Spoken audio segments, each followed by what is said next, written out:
we ready? You ready? Well, the statement I want to read here is about the judiciary executive deal should get Kenyans worried.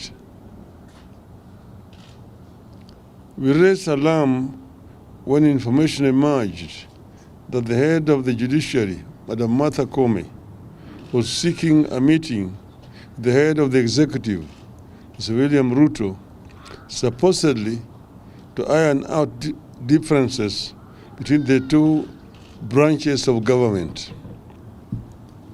This followed a threat by Ruto and some members of his party and the administration against the judiciary, following a string of unfavorable rulings against the executive. We warned that there was more than met the eye in the threats by Ruto and the request for a meeting by Madam Koome. We warned then that Mr. Ruto's real intention was to complete the capture of the branches of the government by the executive by taking over the judiciary, force it to forever rule in his favor, in addition to populating the institution with the loyalists. We also warned that in this entire plan, the judiciary was showing signs of willingness to prostrate itself before the presidency in an arrangement that spells grave danger for the rule of law and the entire country. We now know what transpired at a State House meeting, and it is completely different from the lie the country was fed after that event. We can now confirm that there exists an elaborate plan that will allow Mr. Ruto to appoint friendly judges to the judiciary with the complete concurrence of Chief Justice Koome. This was among the issues discussed and agreed on during the ill-advised meeting between Ruto and Koome at State House.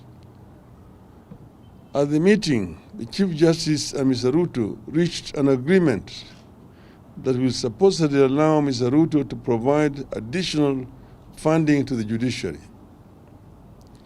In return for this additional funding, Justice Koome is to advertise vacancies for 5 additional High Court judges and 11 Court of Appeal judges. This is in addition to the 20 High Court judges advertised last year.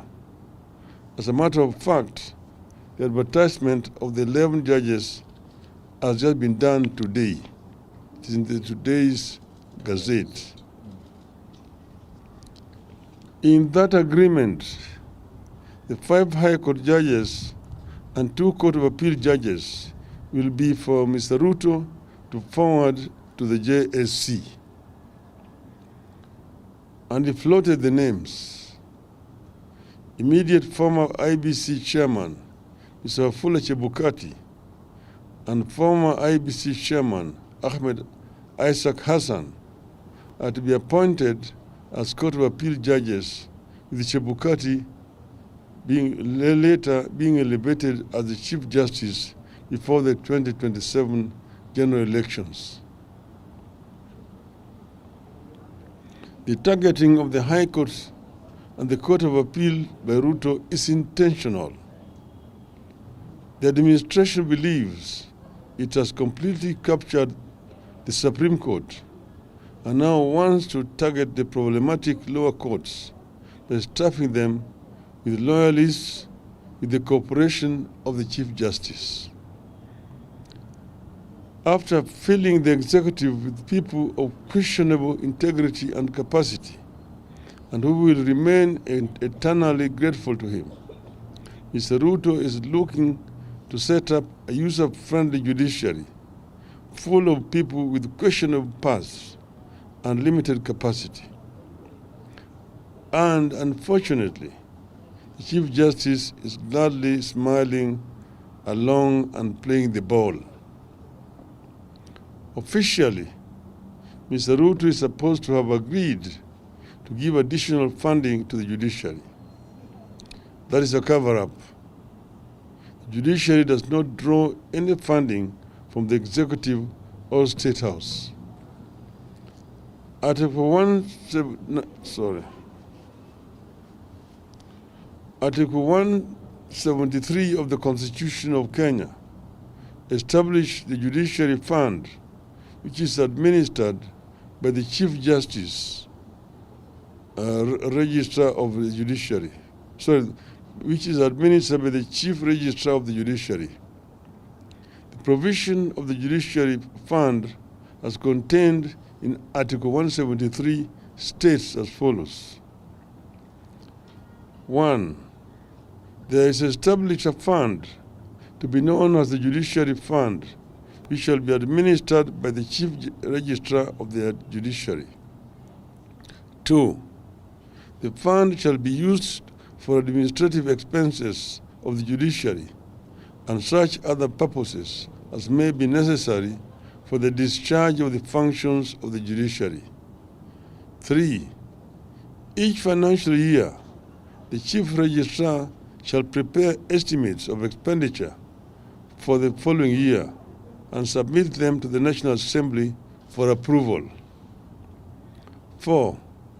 Upon approval by the National Assembly, the expenditure of the judiciary shall be a charge on the consolidated fund, and the fund shall be paid directly into the judiciary fund. 5. Parliament shall enact legislation to provide for the regulation of the fund. The presidency cannot allocate any money to the judiciary. Madam Koome knows this, and yet has willingly proceeded to associate herself with and endorse an illegality. Where Koome sought money from the State House and not from Parliament, only she can explain, but it spells doom. To the best of our knowledge, the judiciary has never said that it submitted budget estimates to Parliament and it was rejected. You have not seen any petition by the judiciary to Parliament over rejection of submitted budget estimates, if any. We challenge Madam Koome to prove otherwise.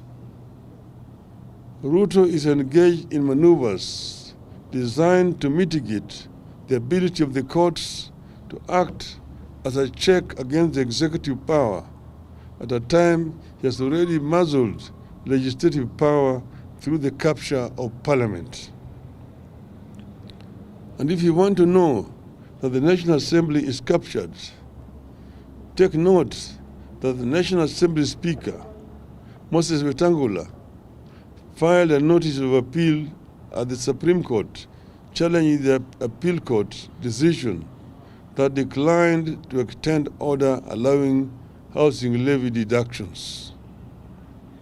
The housing levy is being imposed by the executive, which is also the branch of the government who lost at the Court of Appeal.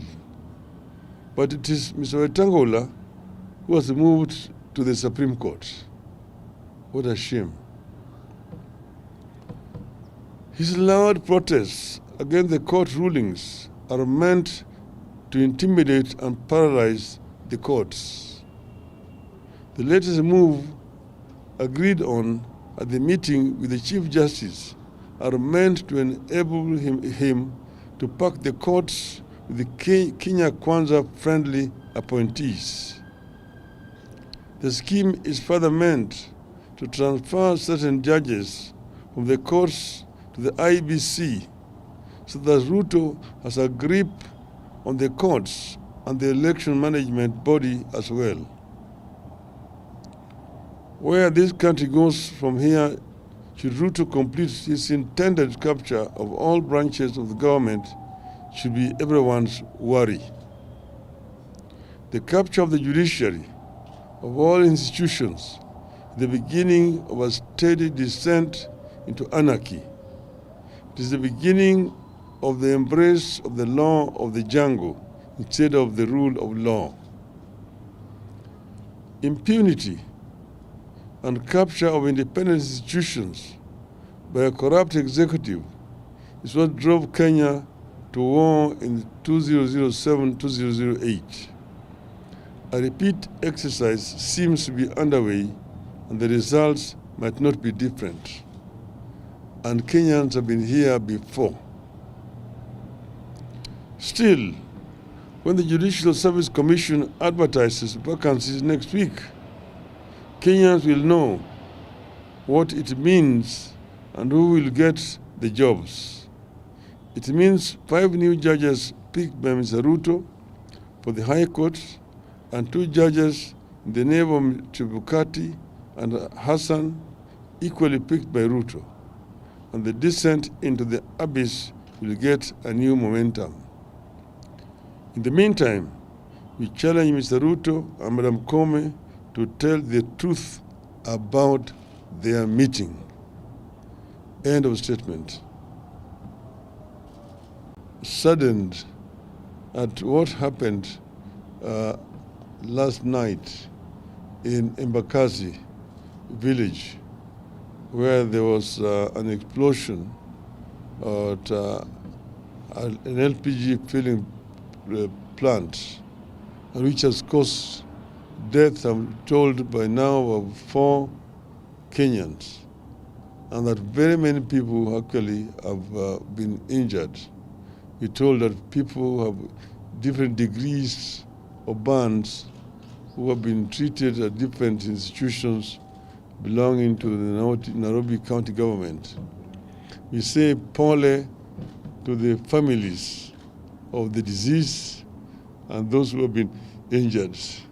We are with them at this very difficult time, but importantly, we want a proper investigation to be carried out about these illegal activities which is being carried out in the residential areas where people live, which end up with this kind of losses here. And we urge in Parliament to get involved with this. Thank you. Thank you.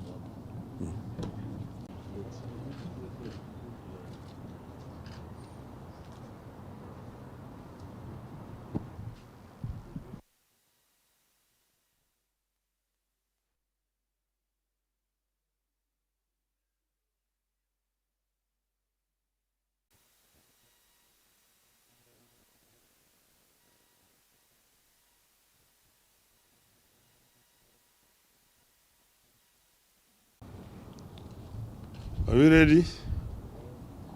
You ready? Because what?